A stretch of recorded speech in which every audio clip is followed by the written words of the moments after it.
মাত্র 5 মিনিটে স্থির বিদ্যুতের সবচেয়ে গুরুত্বপূর্ণ টপিকগুলো আমরা একটু দেখে নিই। ভাইয়া, আমরা এই চ্যাপ্টারের যখন এক ক্লাসে খতম ক্লাসটা শ্যুট করছিলাম তখন এই অ্যানালাইসিসটা তৈরি করা হয়েছে যে এমসিকিউ এর জন্য কোন টপিক গুরুত্বপূর্ণ, গ এবং ঘয়ের জন্য কোন টপিক গুরুত্বপূর্ণ। তোমরা দেখতেই পাচ্ছ আমাদের এখানে সবচেয়ে গুরুত্বপূর্ণ দুইটা টপিক হচ্ছে বৈদ্যুতিক বল, তড়িৎ ক্ষেত্র।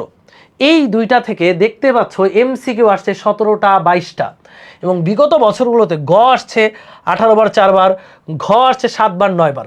মানে এইটার তড়িৎ বল থেকে গ বেশি আসছে, তীব্রতা থেকে ঘ বেশি আসছে।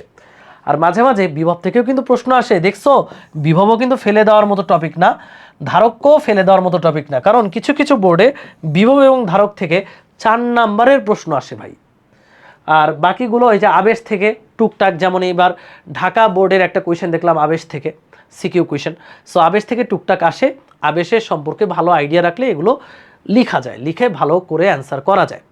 সো এই যে এখানে যে অ্যানালাইসিসটা আছে সেই অ্যানালাইসিস অনুযায়ী তোমার বেশি না, তীব্রতা থেকে 2টা সিকিউ করতে হবে, বল থেকে 2টা সিকিউ করতে হবে, বিভব থেকে 2টা সিকিউ করতে হবে। তাহলে তোমার 6 রকমের সিকিউ সমাধান হয়ে যাবে, এবং বিগত বছরের টেস্ট পেপারে যা যা আছে তুমি ওই 6 রকমের সিকিউ থেকেই পাবা। মানে ইউনিক সিকিউ 6টাই। মানে এই 6টা সিকিউ কোনগুলো সেটা জানতে হলে আসতে হবে ইয়াসিন ভাইয়ার এক ক্লাসেই খতম ক্লাসে। সেই ক্লাসগুলো অলরেডি ইয়াসিন ভাই এসএসসি চ্যানেলে দেওয়া হচ্ছে। তো অলরেডি আমরা বল, কাজ, ক্ষমতা, শক্তি এই অধ্যায়গুলো দিয়েছি। আজকে মানে আজ রাতে স্থির বিদ্যুৎ অধ্যায়টাও পেয়ে যাবা। ভিডিওটা যখন দেখছো হয়তো বা স্থির বিদ্যুৎ চলে এসেছে ইয়াসিন ভাইয়ার চ্যানেলে। সো সবাই একটু চ্যানেলটা শেয়ার করে দিবা।